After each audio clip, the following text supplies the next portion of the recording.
En el modelo patriarcal, donde el varón es el centro, que también se llama modelo androcéntrico, la mayoría de los varones se ha conformado con el rol de proveedor. Muchos lo hacen muy bien, proveen para su familia, se preocupan de que a sus hijos, a sus esposas, no les falte nada. Un aplauso por eso, lo hacen bien. Pero permítanme decirle que si tienes hijos, eso no es suficiente.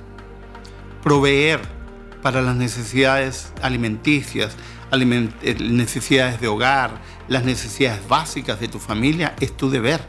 Pero también hay otro deber. Si eres hijo, y si tienes hijos, tienes que aprender a ser padre. Y la importancia del padre en la vida de los hijos es fundamental. En los últimos años, yo diría en los últimos 15 años, se han venido haciendo estudios que muestran la importancia del desarrollo emocional de los hijos por la presencia emocional del padre. No es un trabalengua, quiero repetirlo porque es muy importante. En el desarrollo emocional de los hijos es muy importante el involucramiento emocional del papá, del padre. No solamente de la madre, porque eso se da por hecho. Por ejemplo, se ha demostrado que las mujeres, las niñas, criadas en hogares donde el padre está emocionalmente ausente de la vida de sus hijas, la mayoría de esas niñas se embaraza antes de tiempo. Es decir, embarazos adolescentes. Y uno dice, ¿pero qué tiene que ver? Mucho. La hija no aprende a interactuar con varones porque emocionalmente está tan ausente del varón que debería haberla criado para poder interactuar adecuadamente con varones, que fácilmente se involucra en relaciones que no le corresponden, en relaciones sexuales premaritales que terminan en embarazos no deseados. ¿Cuál es la clave de todo esto? El involucramiento emocional del padre. ¿Qué significa eso? Que los padres tienen que dedicar, los varones tienen que dedicar tiempo para escuchar a sus hijos. Porque en el modelo patriarcal, ¿qué es lo que hacen la mayoría de los varones? Habla. Ellos dan instrucciones. Ellos le dicen a los hijos lo que tienen que hacer y lo que no tienen que hacer. Algunos son especialistas en hablar, especialistas en dar sermones, en dar lecciones a sus hijos. Y perdónenme, aunque suene feo, es lo que menos necesita tu hijo. Porque la mayor lección que tu hijo necesita es tu vida. Porque tu vida es la lección para tu hijo. ¿Qué es lo que tu hijo necesita? Necesita un abrazo. Necesita que tú lo escuches. Necesita que tú participes en su vida, en sus juegos. Que tú participes en lo que él se desarrolle, en la manera como se desarrolla. Yo me crié en un hogar sin padre, sin varón. Y no porque mi padre no existiera, sino porque mis padres se divorciaron.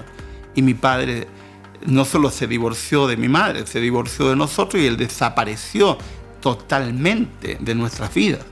Yo tenía 13 años y aún recuerdo el impacto emocional que yo recibí cuando me abrazó mi padre por primera vez, o cuando tuve conciencia de un abrazo de mi padre por primera vez. Tenía 23 años y cuando mi padre me abrazó yo me quedé tieso. No supe cómo reaccionar porque, para empezar, no estaba acostumbrado. Así que cuando fui padre me propuse abrazar a mis hijos y pareciera una cosa pueril, pero no lo es. Yo recuerdo que abrazábamos a nuestros hijos continuamente y alguna vez nuestro hijo menor me dijo, papá, ¿por qué me abrazas tanto? Porque quiero que no olvides que soy tu padre. Ah, papá, sí, yo sé.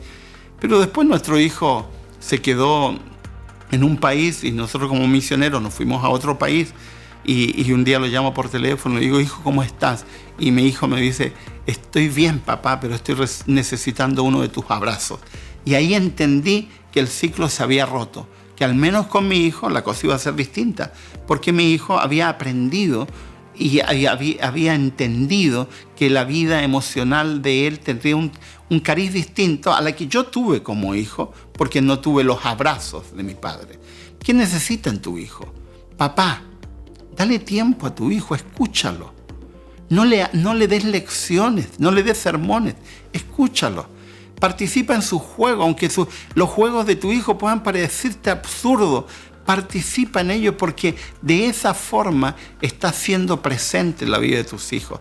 Ve a mirarlo cuando juega, ve y obsérvalo cuando hace algún acto especial en el colegio.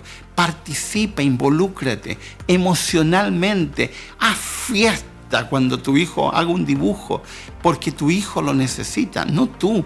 Tu hijo necesita que tú como papá te involucres emocionalmente en la vida de tus hijos. Sé un buen proveedor, pero sé también un buen papá, porque los hijos necesitan al padre involucrado emocionalmente en sus vidas.